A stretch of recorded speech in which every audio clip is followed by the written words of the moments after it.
আজকে ওদের টিফিনে দিয়েছিলাম একটু খিচুড়ি টিফিনের জন্য। আর এখানে লাল শাকটা রান্না করব। এখানে পেঁয়াজ কলি আছে, এইটা দিয়ে হচ্ছে আলু দিয়ে মাছটা ভুনা করব। এই তো রান্না।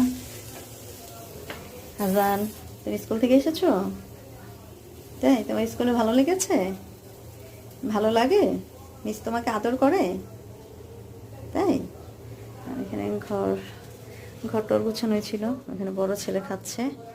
আর ঘরটা এমনিতেই নর্মালি একটু গোছানোই থাকে, এতটা এলোমেলো হয় না। এই তো অবস্থা। রান্নাটা শেয়ার করি, দেখি কতটুকুন পারি কি। তারপরে হচ্ছে মাছটা তুলবো, আগে মাছটা তুলে এখানে তেলটা দিয়ে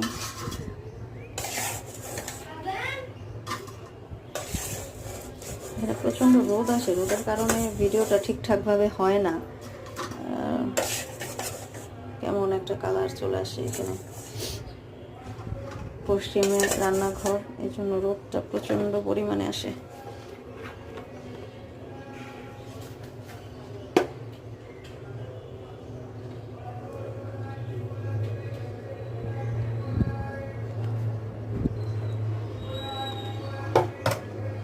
একদমই বাজে ভিডিও আসে, কালারও চেঞ্জ হয়ে যায় সব কিছু রোদের কারণে, আর বোঝাও যায় না।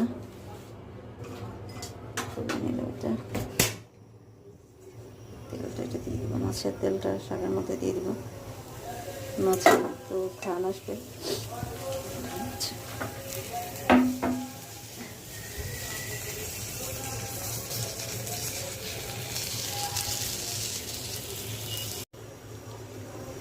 শাকটা হচ্ছে এখানে বসিয়ে দিলাম, শাকটা হতে থাক। তারপরে শাক হওয়ার পরে হচ্ছে পেঁয়াজ কুলি দিয়ে মাছটা ভুনা করবো, টমেটো দিয়ে পেঁয়াজ কুলি দিয়ে পেঁয়াজ দিয়ে।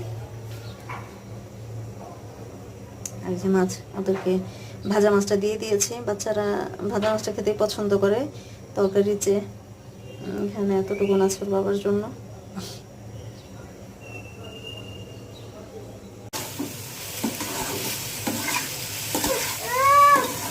দুপুরের পর আর কিছুই রেকর্ড করা হয় নাই, এটা রাতের দিকে একটা ভাজি করেছিলাম,